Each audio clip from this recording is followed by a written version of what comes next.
On passe au focus à présent et aujourd'hui on se penche sur le sort des domestiques, des bonnes et autres femmes de maison qui voient trop souvent leurs droits complètement bafoués dans différents pays comme le Liban ou d'autres. Mais cette fois on s'intéresse à l'Inde avec l'explosion d'une classe moyenne où la femme travaille. Et bien en Inde, la demande d'aide domestique connaît une forte croissance dans les villes. Elles sont très demandées.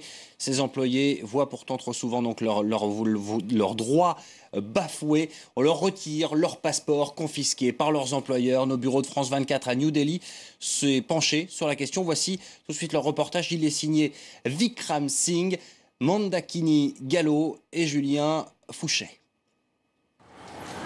Hélène Soren commence sa journée de travail dans ce quartier aisé de New Delhi.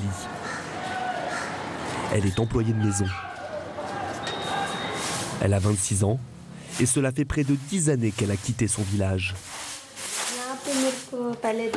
À l'origine, je suis venue ici pour étudier. Et puis finalement, j'ai commencé à travailler parce que la situation de ma famille était trop dure. Hélène travaille 6 jours sur 7, payée 60 € par mois. Un salaire d'usage pour les 10 millions d'employés domestiques du pays. Il n'y a personne d'autre qui travaille dans ma famille. Je dois donc leur envoyer de l'argent. Chez moi, on a de quoi manger, mais l'argent est toujours un problème. Les petites mains comme Hélène sont ignorées en Inde, même si elles représentent une part importante de l'économie informelle. Beaten, burned, humiliated and finally killed. Récemment, des affaires de maltraitance ont mis à jour leur vulnérabilité. Les employeurs mis en cause étaient des hommes politiques puissants. Dans les bidonvilles, comme celui-ci, certains travailleurs sortent de l'ombre pour dénoncer l'exploitation dont ils sont victimes. Sima Nayar est aujourd'hui sans emploi. Une simple plainte de ses ex-employeurs lui a valu une arrestation par la police. Tout allait bien jusqu'à ce que je tombe malade. J'ai pris 2 jours de congé et puis mes employeurs m'ont accusé de voler chez eux.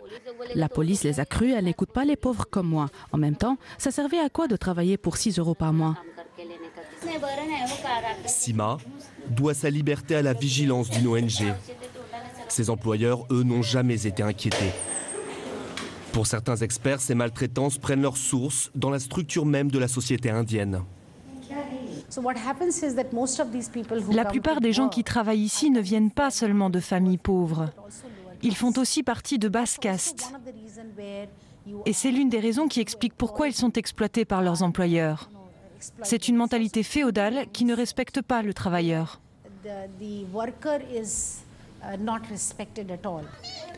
Et contrairement aux autres travailleurs, les employés de maison ne peuvent pas créer leur syndicat. Ils ne sont pas clairement reconnus par la loi. Et c'est contre cela que se bat cet activiste. Nous sommes ici pour discuter de vos problèmes. Si vous n'avez aucun jour de congé, ou bien que vous êtes sous-payé. Jusqu'à maintenant, l'Inde manque de législation claire sur les employés de maison.